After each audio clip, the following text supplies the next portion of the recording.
You may have seen it, you may not have seen it this morning, but already we're seeing people basically sleep overnight outside Centrelink offices to try and get these support payments into their bank accounts. This hit home for a lot of people yesterday, tens of thousands of people lining up right around the country. Does that mean we're looking at probably hundreds of thousands of people that have lost their jobs already? Yeah, well, look, certainly overnight, JP Morgan came out and they predicted an unemployment rate of almost 12%. And they actually said it would be 16%, but they reckon 5 percentage points of that 16% would be people who would just rely on family members and not seek a new job. So still pretty bad news. And yes, certainly I would say that there are many tens of thousands of people already out of work. I mean, I have close friends whose family members have already lost their jobs. So the sheer magnitude of this, I think, means that it's going to become a real personal issue for many of us very soon.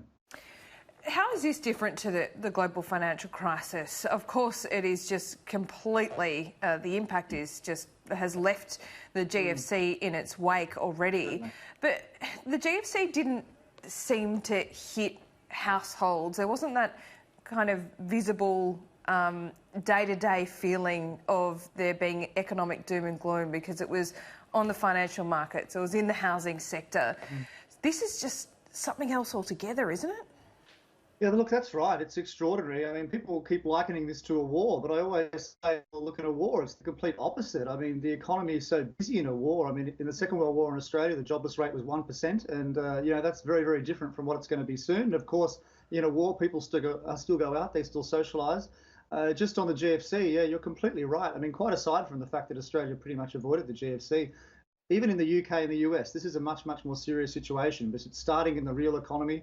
Swathes of the economy are actually being forced to shut down, and the ripple effect of that is just extraordinary. Now, so far, touch wood, so far, it's not a financial crisis. I know overnight, Federal Reserve has just announced unlimited quantitative easing, and I think it's decided to buy even corporate bonds and ETFs as well, which is just an extraordinary move. So certainly central banks are very worried that this could infect the financial system as well. We really just have to hope that that doesn't happen, because we have enough on our hands as it is with this real economic crisis. You talk about a $2 trillion stimulus package in the United States. What we've passed in Australia, combined with our central bank, is about $200 billion in support measures and stimulation to the economy.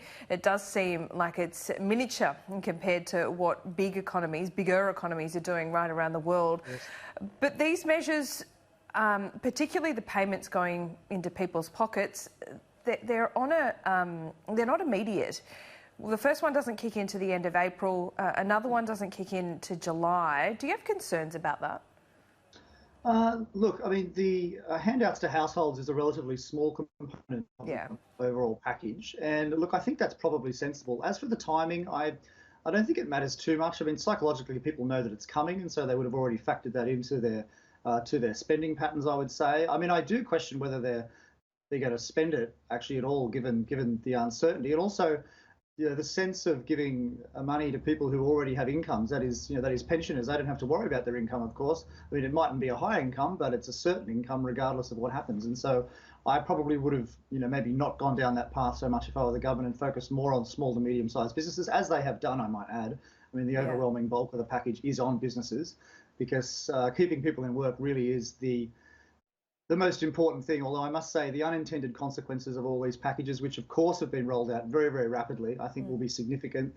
We have to be realistic. A lot of businesses will try to take the cash, and they'll still lay off staff, obviously, because they have the freedom to do that. So that might sound the right thing to do, but of course everyone acts in their own interests. That's we have to understand. I mean, this is not a stimulus package anymore, and Josh Frydenberg made that very clear. The government is not looking at growth. They're not looking at trying to avoid a recession, because it's a freight train that looks like it's unable to stop. This is more about just triage, isn't it? Yeah, look, that's right. I mean, the economy is probably going to shrink about 10 percentage points between the second and third quarter. First and second quarter, which is just extraordinary. We haven't seen such a rapid contraction probably ever, frankly. I mean, the contraction in the Great Depression back in the 30s was more than one. So we're certainly not going to see much stimulus. I mean, you mentioned earlier about how unusual this crisis is. It's also unusual because in a sense it's deliberate. I mean, normally recessions are caused kind of randomly by the business cycle, if you like, whereas this one has been caused by the government shutting things down. So it's also very unusual in that sense. Yeah, we don't know where the end will be. Adam Creighton joining us via Skype this morning. Always good to see you. Yes, likewise, Laura.